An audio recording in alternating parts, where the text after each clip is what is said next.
Hello, people of the internet. Good morning, good afternoon, good evening, happy Monday to you all. Hopefully you are enjoying your start of the week. Hopefully you enjoyed your weekend. We've got new music to check out, and this time we're going to the realm of K-hip-hop once again into uncharted territory with me. Because we have Mr. PENOMECO back on the channel, this time on his own, for the latest release as part of his Rorschach Part 2 album, title track X. Now, I say this with every K-hip-hop release, and I am not well versed in this genre at all. I'm slowly getting there. But essentially, I don't have as close ties to the genre as a whole than I do with pop music.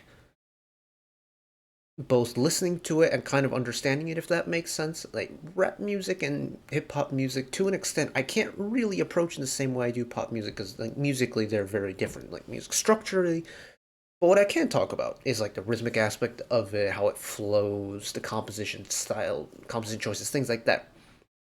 With that in mind, kind of slowly delving into K-pop has been quite a good time. In fact, the other day I was chefing up a dinner over in the kitchen back there, and I was just putting random, I let Spotify do a nice random shuffle, and it was Penomeko with Dynamic Duo, the song MSG, which was extremely appropriate considering I was cooking with it at the time, but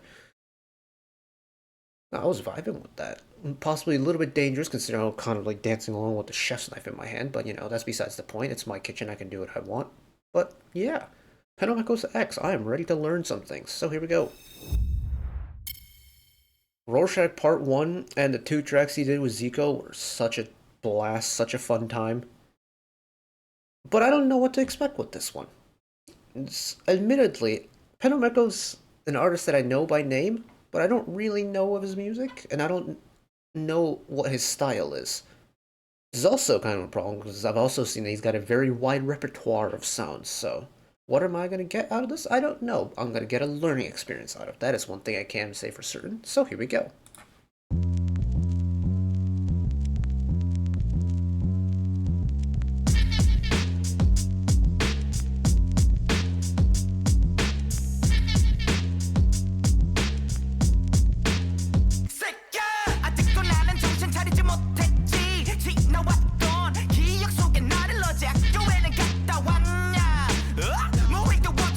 What does this remind me of?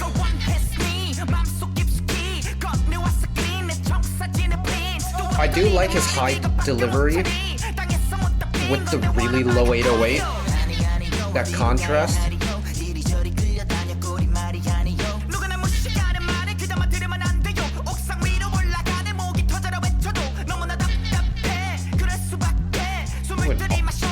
Offsetting the high tone of his rap delivery with the kind of low melodic element in the middle there was a nice touch.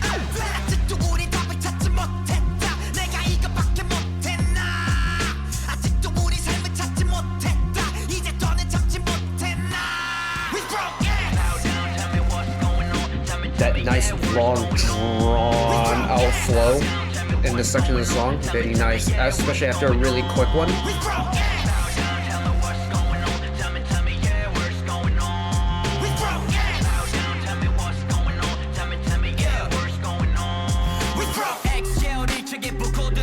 That "We from X" line is going to be very repeatable.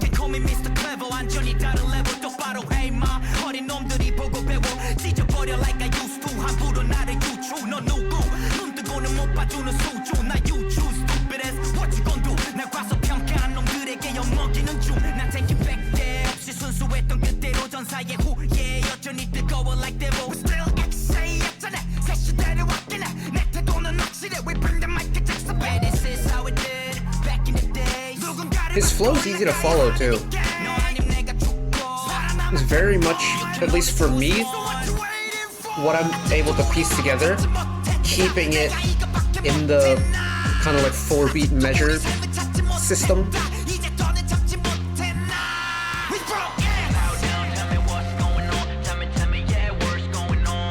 We got X.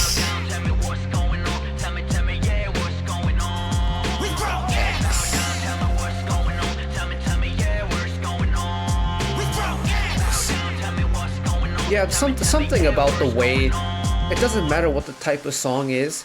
If someone shouts a line at you, it's very shoutable. Did the song slow down?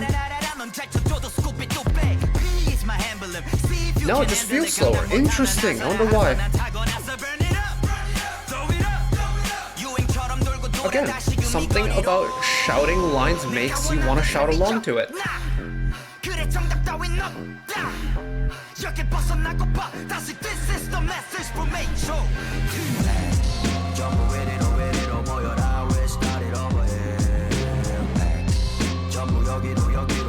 Again, offsetting the high rap delivery with the low vocals.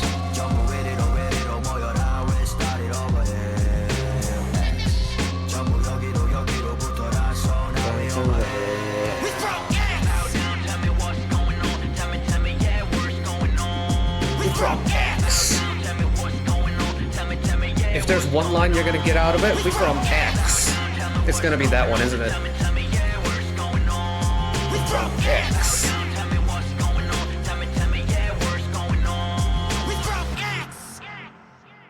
Yeah. Oh, for me, it is that offsetting of the high and the low that really does it for me.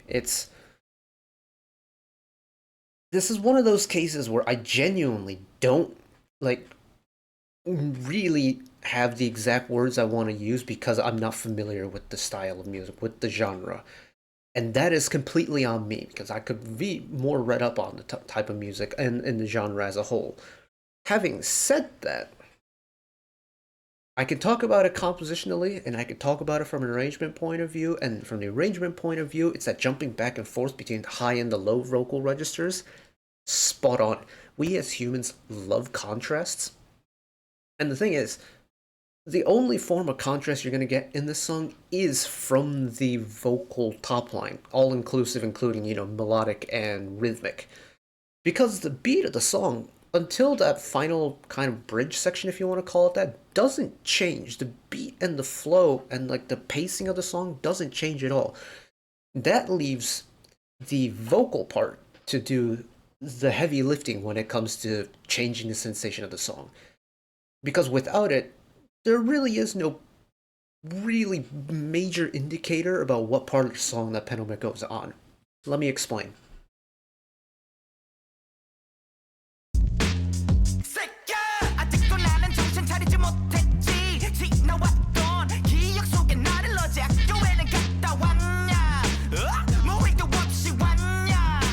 It's this high delivery almost has this sass element to it, like a I don't give a fuck type of vibe.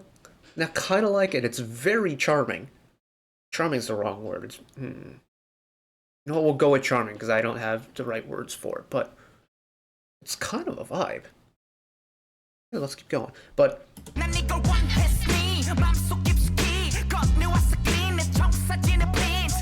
and then if we're talking about contrast already, we haven't even gotten to the low vocal part yet, but it's that high pitch delivery with the really low bass that pairs itself together. Contrasts. There's barely any middle. You got your treble and you got your bass. Just those two isolated on their own sounds perfectly fine together, but it's the contrast of the two that really sets it.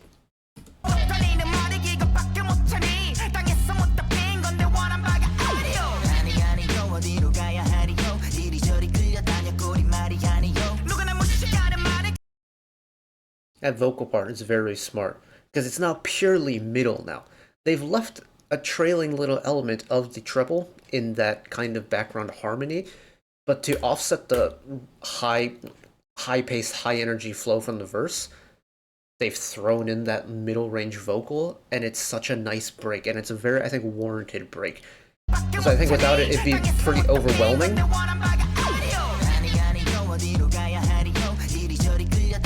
It also slows the song down a little bit.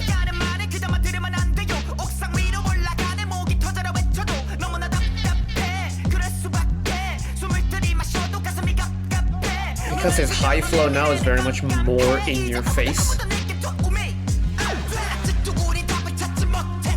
And then typically, if this is considered the chorus in the typical, I guess, pop sense, you would have had maybe a riser, the pre-chorus would have dropped down in energy a little bit to anticipate for that build up into the chorus. Song doesn't switch at all.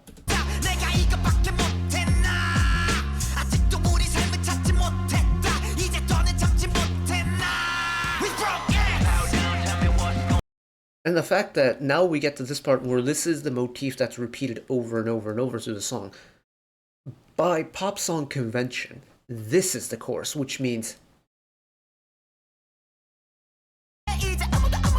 Wait for it. This, in the pop song convention, is the pre-chorus.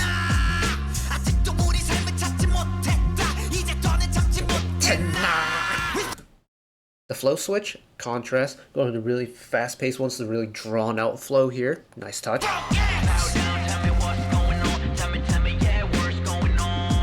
From X.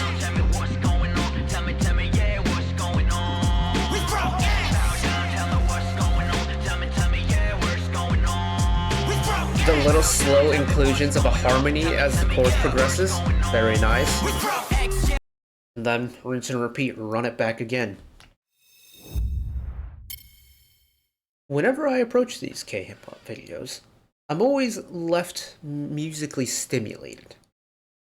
Purely off the basis that this is the type of music and a type of composition style that you don't really get to learn in the pop scene because it's so just vastly different.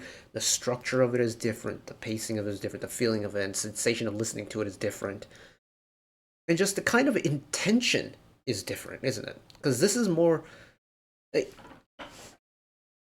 there's less of an importance on the melody here, and it's more in the importance of the delivery of the words and the delivery and the rhythm of the words, isn't it?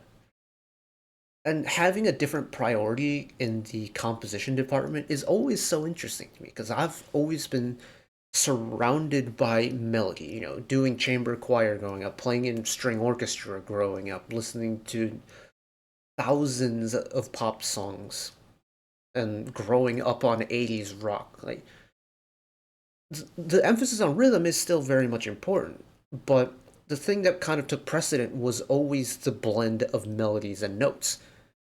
But in this realm, that's not necessarily the case.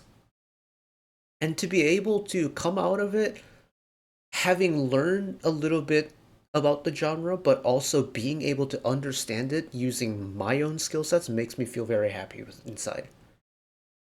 So, slowly but surely, we're making our way into the realm of the K-hip-hop. But, as for today, that is it from me today. I very much enjoyed that. Hopefully you did as well. But, one last request from me, as is always the case, let us work together as a community to bring a little bit of extra happiness back into the world, whether it be, you know, checking in with your friends and family, holding that door open for somebody, even picking up a piece of trash off the street. Just one small act of kindness that may brighten up someone else's day-to-day.